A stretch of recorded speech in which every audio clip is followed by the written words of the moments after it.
Hi and welcome to my channel. It's quite a while. I took a little break. I'm trying to do quite a lot at the same time. But today I just want to run here and let's have this conversation quickly. I see that Congo is appealing to President Trump to come take the rare earth minerals in Congo. What's really happening to Africa? Why is Africa not being able to manage her resources? And what is really happening to Congo, if I may ask? Congo is one country that has been blessed by God, but it's a country that is quite unfortunate in a number of areas. They have never been lucky since they gained independence. They had one man who thought Congo needed to manage her resources. They called him Patrice Lumumba. And we knew how they ended Patrice Lumumba. He fought for the liberation of Congo and he became the first democratically elected leader, but he wanted something different. He wanted Congo to manage her resources and he didn't need any interference from external bodies, not even from the colonizers. But there were conspiracies from different countries, and that led to the end of Patrice Lumumba, whom they revere till date. And after the death of Patrice Lumumba, Congo has not had it right. Congo has been struggling to get its foundational issues corrected, but it's quite challenging because Congo has consistently been in conflict with her neighbors, and other external influences have also fueled this conflict.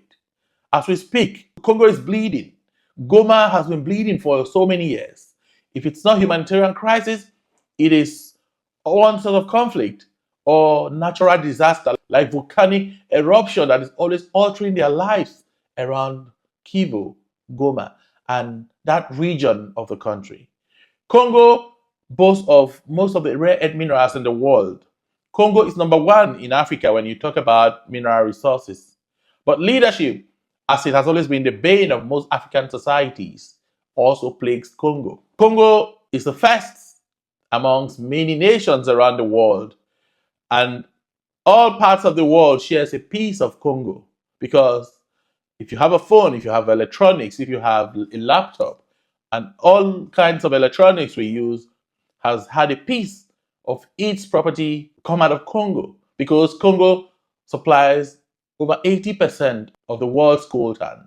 But Congo is poor, potentially wealthy country where nobody ordinarily should have been complaining of poverty, but bad leadership has led Congo to where it is. So Congo in recent times have been in war with Rwanda because the Rwandan-led forces that are militia groups have invaded the resource-rich area of Congo. They've taken over those regions, cut revenues of the Congo, and the leadership, who ordinarily should have been forthright, is overpowered. Many peace talks have come and gone, but none seems to be working as we speak. There's been a lot of exploitation of the Congo. The Chinese were caught recently, and they had a lot of money and gold bars that they've also bought from these militia groups. But as we speak, Félix Tshisekedi is asking Trump to invest in the minerals in Congo in exchange for protection. The same kind of protection that Ukraine has been asking the US to extend to her under Trump. So we see clearly at this point that we can't always blame the West. I've consistently said it, that I don't believe in conspiracy theories that always wants us to blame the West for our woes. Why is the Congo leader asking America to support her, to protect her territory? Why can't Africans also invest in the Congo? And why is Africa not investing within the continent? What exactly is the leader of Congo needing from the United States of America that other African countries cannot provide? We clearly see that the Chinese is no alternative to us. We clearly see that the Chinese is also part of the problem because the Chinese gives you money, but they are not bothered about safety standards, labor laws. They love exploitation, and that is why they enjoy where chaos thrives. I'm not making cases for America here, but the truth be told, I believe that Africans need to support themselves, need to develop her capacity, need to invest massively where needed.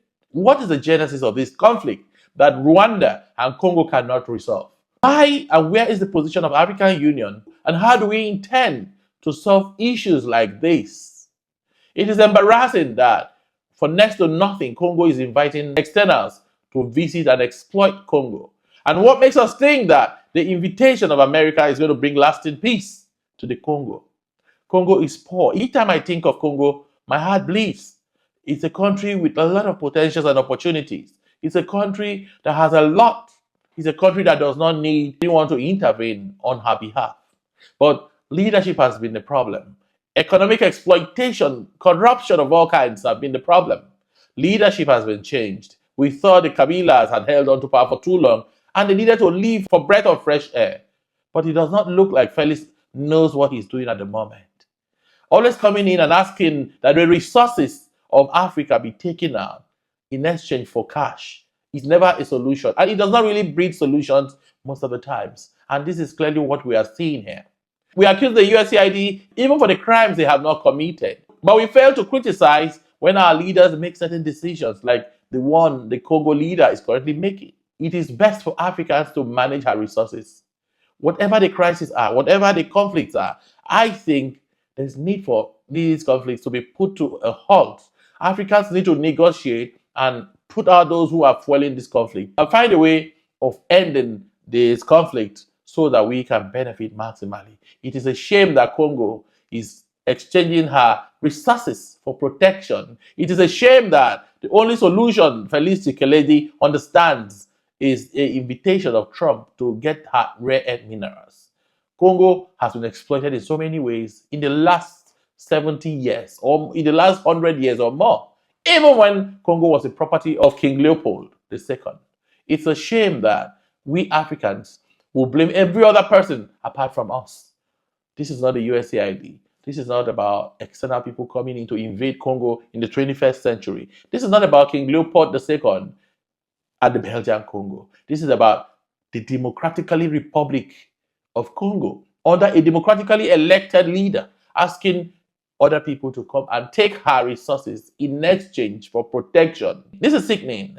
This is sad. It breaks my heart to see that we Africans have still not found a way of solving our problems, and it doesn't look like we're anywhere close to finding solutions. I'd love to read your comment on this ugly situation, and I hope to see you in the next video.